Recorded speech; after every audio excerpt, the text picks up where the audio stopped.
Hi, everyone, and welcome to our community check-in. We're at a different time. Usually we're Friday afternoons, but we're tonight, Thursday evening, in the twilight of the evening, probably for a lot of people. I'll be in bed as soon as we finish this, bedtime for me. I'm an old man now.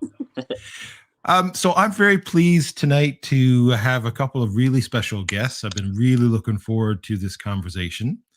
I have Brayden Caldwell Hello. and Laura Peddle. Hello, hello. And so we're going to be talking about some topics that some people might find a bit controversial for the church to be talking about. We're going to be talking about a lot of LGBTQ issues.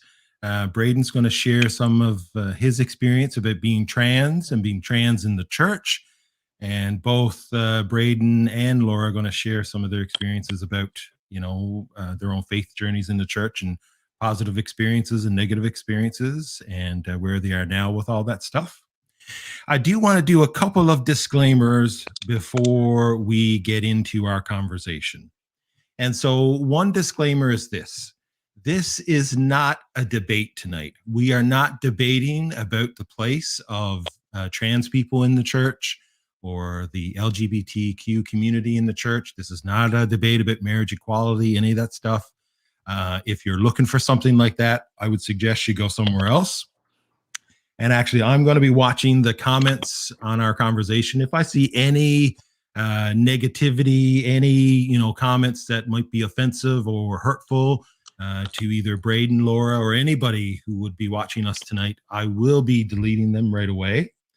And the other disclaimer that I have is just so people know, my purpose this evening is not to make a spectacle of Brayden or Laura or their relationship and to kind of like put them on display, but to just show two ordinary people who love each other, who are in a relationship with each other, who are having a spiritual experience as all human beings do, and to delve into some of that stuff. And so we can, as a faith community at St. Mark's and a faith, the wider community, because we're on Facebook and YouTube tonight through the wonders of technology, to just, learn from that and learn how some of our behaviors in the past have been really hurtful and harmful to people and how we can all be better, more loving people. And I think that's a good thing. So let's start off with some kind of easy stuff for you guys. Okay. So, and just some like basic information. So Brayden, you first. Tell us, kind of like what you're doing in your life now, maybe where you work, some simple stuff like that. All right. Yeah. So as Rob had said, I'm transgender. So I go by he, him pronouns. I am a daycare teacher. I work with 13 crazy, amazing, wonderful 3-year-olds all day, every day. And I'm a soon-to-be stepfather to an amazing 8-year-old little girl. And yeah, just living life, being happy. Living the dream. Living the dream. And so how about you, Laura? Tell us a little bit about yourself. I am the mom of the amazing 8-year-old. And I'm actually a chef at Kenny's Pond Retirement Community. I've got 10 years in there now. So he deals with the 3-year-olds. I deal with the 93-year-olds.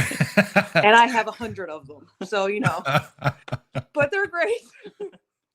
So basically we got the whole spectrum covered because Brayden is like the entry into life. You're the end of life, and I'm everything in between. Exactly. So we got all bases covered. Package deal happening here.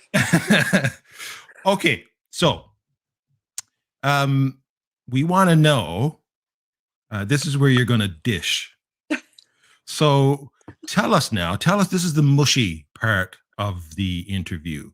Tell us the story of Brayden and Laura. Like, how did this happen? How do you meet? What's the story that you're going to tell your grandkids when the time comes? It was Kenny's Pond. How romantic. Brayden was a PCA there. Actually, he worked a year and a bit.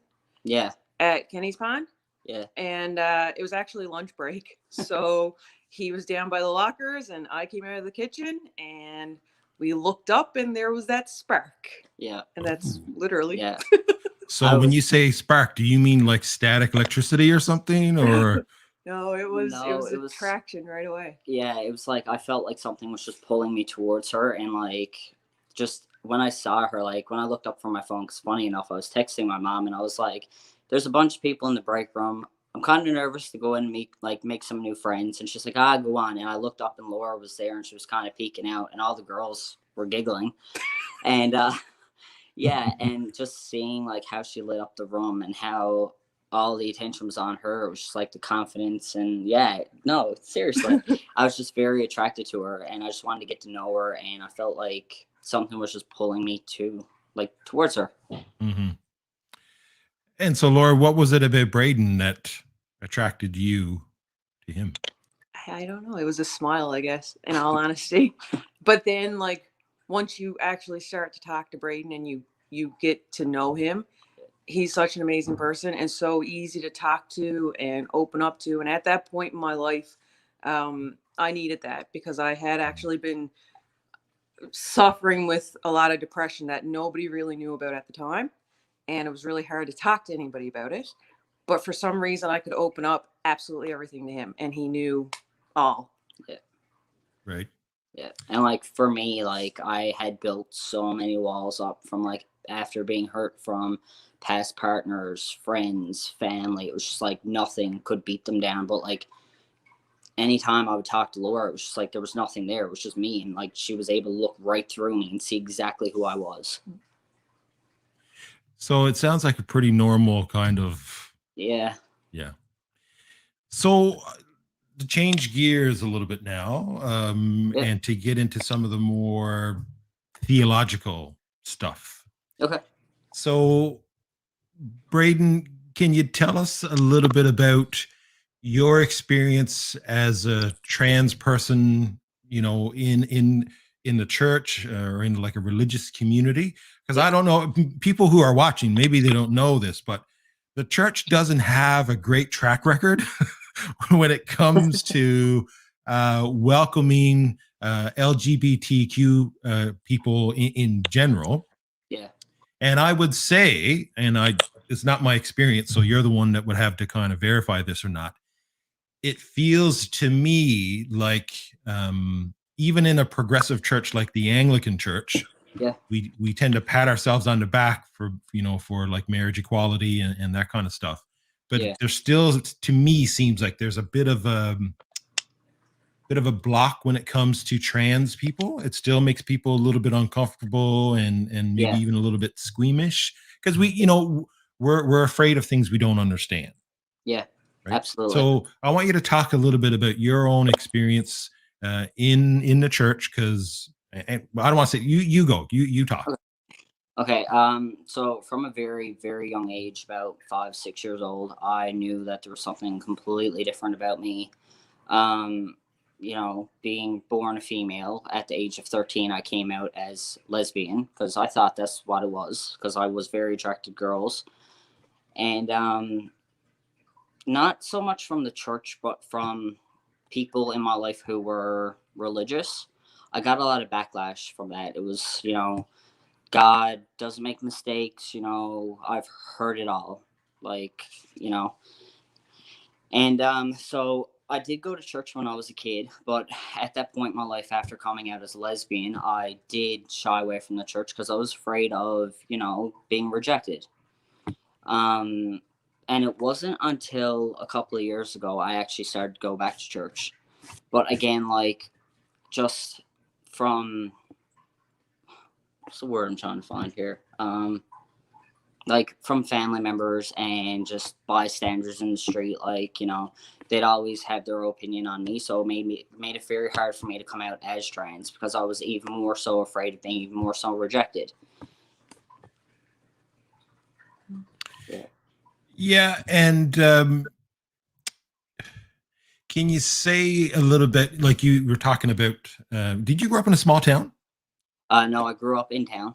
You grew up in St. John's. Yep. Okay. West End. Yeah. Can you say a little bit about, that experience of rejection and what that does to someone? Because as a cisgendered male, who identifies as straight, I've never had to experience being rejected because of my sexuality or my Yeah. gender or the way that I present myself to the world. So It, what does that do to you? well, when you're 14 years old and you got all those hormones going through you, feelings about yourself are kind of all over the place anyway. But struggling with who you're sexually attracted to or who you are as a person and trying to find your way and trying to please everybody else because they all have expectations for you, that really plays a toll on you. Anxiety, a lot of depression, feeling very isolated away from people who, say they love you unconditionally, but in the other hand, they're saying, you'll never be accepted. You're going against what God had planned for you. So Mhm. it was a very, very confusing time for me. And was there anything that helped or anyone that helped kind of to get you to be able to accept yourself, but also to keep, some kind of faith in God? Because I wouldn't Yeah. blame anybody that is rejected by a faith community, Yeah. uh, who tell in the rejection tell you Yeah. that God hates you Yeah. or God made a mistake, Yeah. in making you this way. I would have no problem with that person saying, you know what, forget this. Yeah. I don't need this. I don't need this God that you're talking about. So Yeah. what is it that kind of helped is, you get through that and come to a place where faith is something that's even still on your radar? Honestly, it was my nan. She passed away a few years ago. God rest her soul. But she always had a way of just including everybody and making people feel like it was completely okay to show who you are, whether you were colored or bisexual, lesbian, gay, transgender. It did not matter who you were as long as you were a good person and you always put your best foot forward and tried to help. You were a good person, and she constantly told me it does not matter who you are, be who you are, help in the ways that you can, and you'll be welcomed into God's gates of heaven. God love Nan. Yeah, I mean, absolutely. and sometimes in the church we think we're so judgmental towards older people to Yeah, think that they're the ones who are bigoted and hateful. yeah, But sometimes it's the nans who are just like, they get it, right? yeah, They've been through their entire lives, they've raised their children, grandchildren, probably now great grandchildren in the mix, yeah, and they just get it. They're like, life is too short for any of this stuff. Like, yeah, let's just love each other. Yep. yeah, um absolutely. yeah, and I agree with Anne, because I can put some of the comments up here. And Anne Sheldon is saying, brilliant woman. Speaking of your Nan, Yeah. and she also, Anne said to you, Brayden, sorry that you went through that. And Uh, I agree. Me too. Like, I just, that, people have to go through such a struggle just to become yeah, who God made them to be. yeah. I think is really sad. And I'm just so inspired by your story to be able to kind of work your way through that. Thank you. So Laura, Yes. your faith journey, your spiritual experience, like, what's that like for you? Well, I've been in the church my whole life. I'm a minister's daughter. I'm an Anglican minister's daughter. It's who I am. It's who I've been my whole Do life. tell more. Well, and I grew up outer end Bay, so it's smaller communities, smaller knit churches, a lot of older people. We didn't have a whole lot of young people in our churches. I was probably one of the youngest in my church growing up, in all honesty. So growing up, it wasn't said like, Sunday morning you have to go to church. It wasn't one of those things that was put down my throat or anything like that. I got up and I fully wanted to be there. and I respected it, and I respected the people there. And I did that right through until high school, in all honesty. When I came to St. John's, it became a little bit more difficult, I think, to just find a church that I was comfortable in, because I grew up with my dad as my minister. Mhm. So coming in here and trying to find a church that was home and was welcoming, and because I didn't know anybody, it was just really odd to me. And I did go to all churches in here, in all honesty. At some point in time, I made my way around just to feel my way. But it was when I got to St. Mark's, in all honesty, that I was like, hey, this place is comfortable. It's welcoming. From the minute you walk in the doors, it's welcoming. And then just, standing around after service when we were able to, and people, I'm used to kind of just standing back and watching, but people actually came up to you and said hello and how are you. So I was like, hey, this is nice. This is what I grew up with. And it was like home. It was great. So I was able to feel comfortable again at that, which was perfect for me. Yeah, absolutely. Yeah. So back up a little bit. Yep. So growing up as a minister's daughter. daughter, speaking as someone who has daughters who, that experience can be tough, especially in a small town. I remember people being like, oh, well, I'm a police officer's kid and I'm a teacher's kid. And I'm over there going, really, guys? Like, hello, minister's child. People are watching me everywhere. I have to be good at all times. So would you say, Laura, overall, that was a positive experience for you? It was. I had no issue with it growing up, in all honesty. I really didn't. Again, it wasn't forced down our throats growing up. It wasn't something where it was like, you need to be there or else. So, and I enjoyed growing up in that environment where I was surrounded by seniors. I was surrounded by nannies and poppies all day long, which I loved because I didn't have nannies and poppies. Like, I didn't have grandparents myself. They were gone.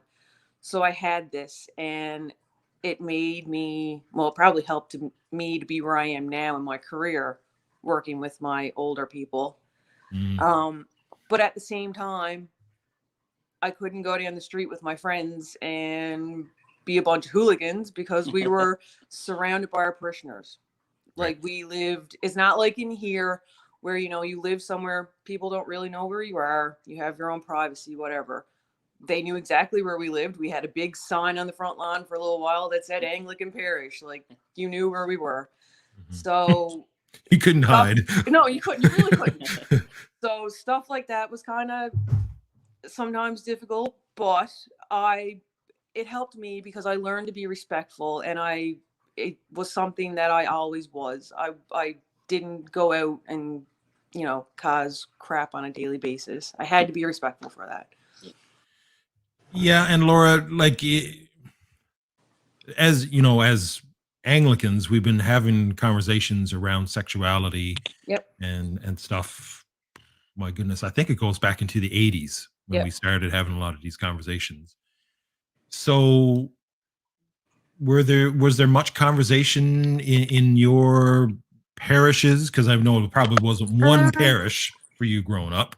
Not that I heard of as such, not really. I remember having conversations amongst my family, and it was like growing up, because I have friends that were gay. And so I've always, myself, I'm straight, and that's how I've always said to myself that I am. But I did have gay friends. I had lesbian friends and I had gay friends.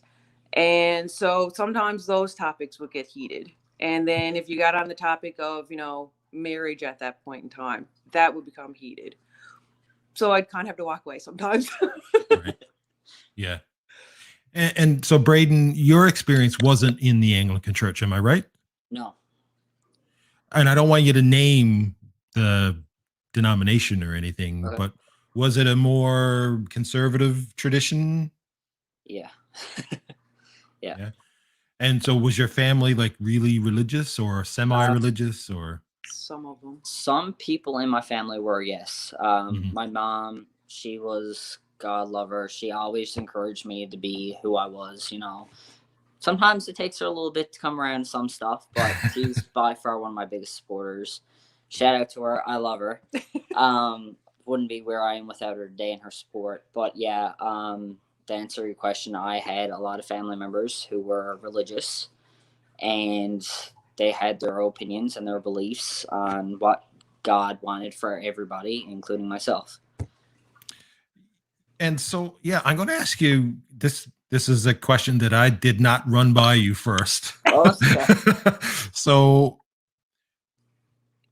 how is your, and this is for both of you, so you can just chime in however you want. How has your understanding of God changed over the years? Or how has it changed over the years? To be like where it is right now. So if I was to say to you, what is God like? How would you answer that question? If you had to ask me this question 10 years ago, I probably would have completely shut down and been like, I don't know. Because what I'm being told is he doesn't like me. I'm feeling a lot of hatred towards myself because of what I'm being told. But being told you're going to hell. Yeah, and being told that, like the devil is working his lies through me and all that kind of stuff. But to answer your question now, God, I feel like God is in everybody. And, he can really bring out the best in people. Yeah, and, he's somebody that you can talk to when you feel like nobody else is there. And if you let him in, it's just the feelings that you have towards yourself, you can really let go of. So, Brayden, you still, when you think about God, God is still a he because you use the he pronoun. I did, but honestly, I'm not saying that's a bad thing. I'm not saying that's a bad thing. Honestly, I'm not sure, but that's what I was raised as, so that's what I'm used to. But yeah. Yep, that's cool. That's cool. Yep. If that's what you're comfortable with. Yeah. Because I don't think of God gendered at all anymore. Yeah. To me. Yeah. Yeah. I'm starting to get there as well. I try not to get too caught up in the. Yeah. If you notice, like say at St. Mark's, in my sermons and stuff, and even in our liturgy, I've tried to really take out the references to God as he. Yeah. But I'm no more comfortable with saying God is she. Yeah. Yeah. I mean, it has a place sometimes just for shock value, I guess. You're just trying to get people to pay attention. Make sure they're awake. Yeah. But like, I don't get too caught up in the, to me, God is genderless. God is beyond gender. Yeah. Right. And that language can be hurtful to people, right? The language of he, the language of father. Not everybody is comfortable with it, but some people are. And that's cool too, right? Yeah. I think God is big enough that, whatever we can throw at God, God can take. Absolutely. All right. So, Laura, what about you and your understanding of God? God is love. And that, like, in all honesty, in the world that we live in right now, you just need love. There just needs to be love. The hate needs to go. The slander, the bigot, the everything, it just needs to go. And to me, God is just an abundance of love. You need to let God in and just show what you can be to the world, but do it in an amazing way. Do it in a way that shows people who you are, but that they are safe and that you're happy, they're happy. It's love. It really is.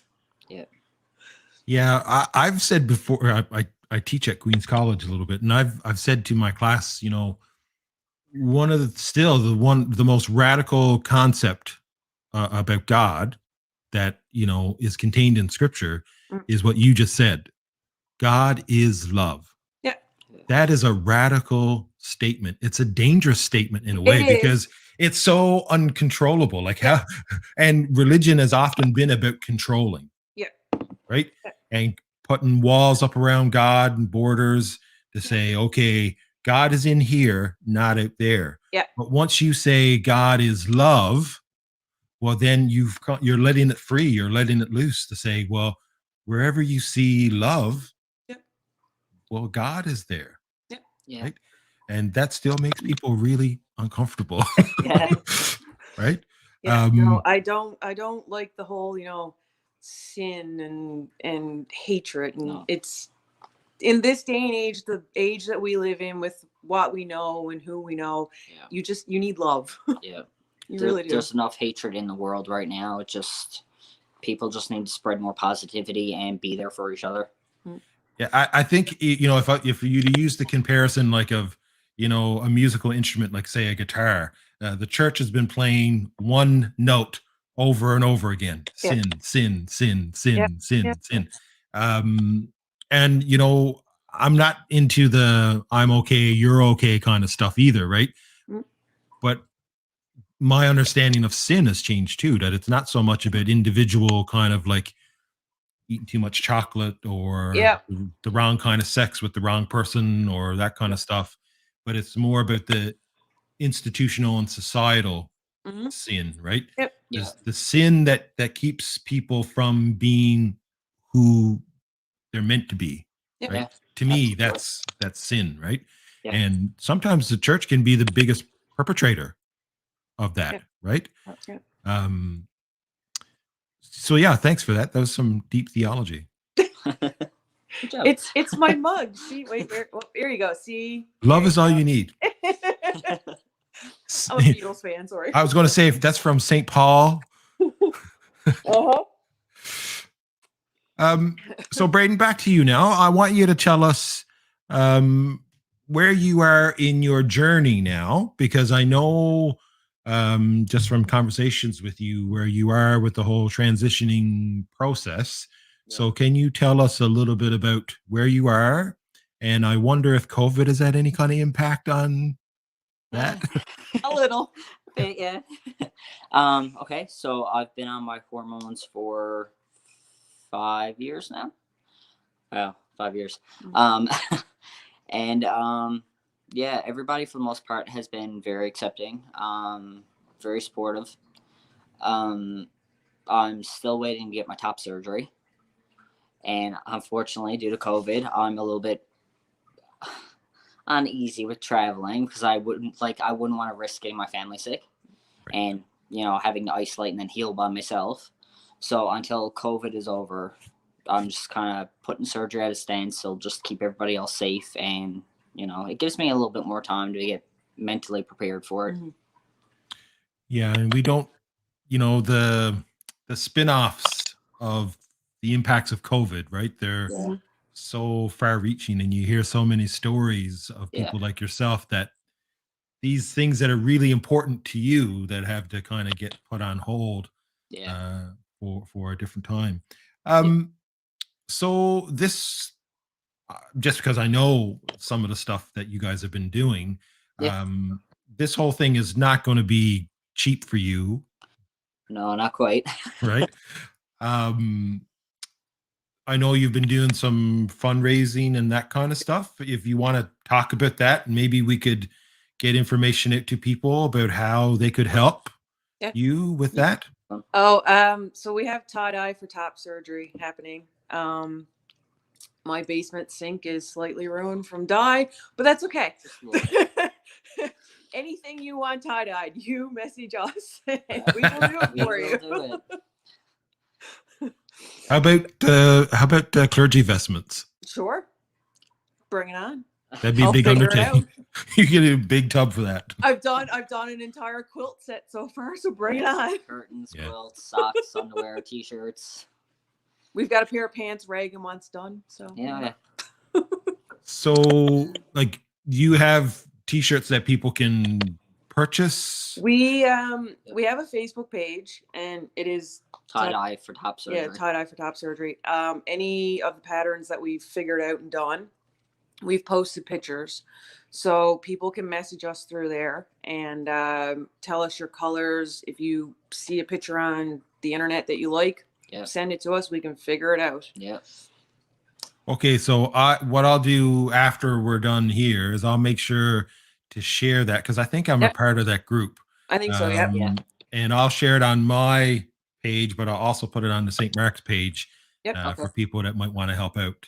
Very cool. Thank you. And hopefully the pandemic levels off a bit so things can go back to normal and people can start moving forward in life Yep. and not be in this holding pattern.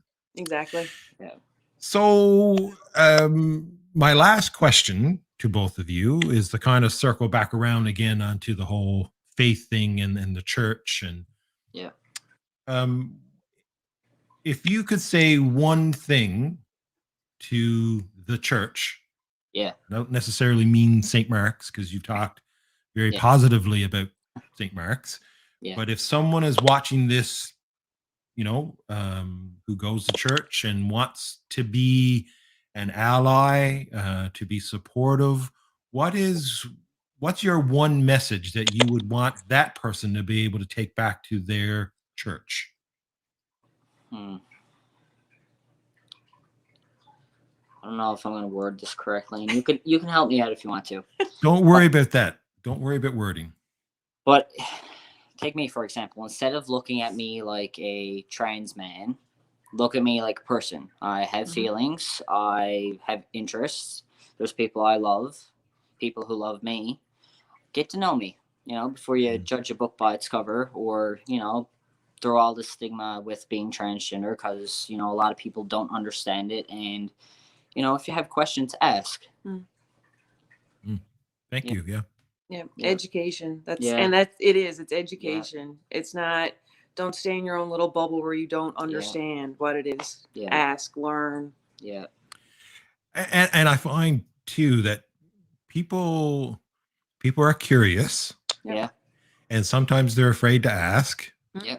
But I've always found that people are more than willing they're comfortable with the questions, right? Yeah. So people asking questions about trans, what does it mean? Yeah. And it's not a big deal to ask those questions, right? I still ask those questions. It's Yeah. been like we've been together 2 years and I still on a every other day basis. I'm like, so this means what? Yeah. Like there's still many questions that I have. Yeah. I just noticed we got a shout out from the bishop. Woo! We have arrived. Yeah, but I would also say too that it's not Brayden's responsibility to educate the entire church or the entire populace, about the trans experience. We need to take our own responsibility and, like Laura was saying, educate ourselves. There's a big world of information out there. Just make sure you're looking in the right places. Exactly. Because there's a lot of you read online. a lot of misinformation out there. So yeah, I think it's really important to educate ourselves and open ourselves up. Yeah. Right. Yeah. And I know one of the struggles sometimes for Anglicans is, we're not very like warm, fuzzy kind of, falling all over people, welcome them to church when they walk in the door. Like we're very prim and proper. And I think just letting some of that go too, right? And just like if you see someone in church, say hi. Go, yeah. Just say hi. It's not friggin' rocket science. Like say hi. My name is Rob. I don't think we've met. It's funny because one of the things I do when I go to church, and I noticed it growing up, when people would come to church, they would go to the back of the church, and Dad would always say, like, come up front. No sitting in the back. Come up front. So when I go to church, I go in the middle or up front. Like I go in. Noticed that. And then but people see you then. So then they're like, hey, who's that? Yeah. Maybe then they'll come talk to you. Yeah. Right. It doesn't make sense to hide in the back and then shy out at the end. Yeah. Be bold. Yeah. Sometimes. Listen, our time is up, and I just want to thank both of you so much for, opening yourselves up and your home and your story to us.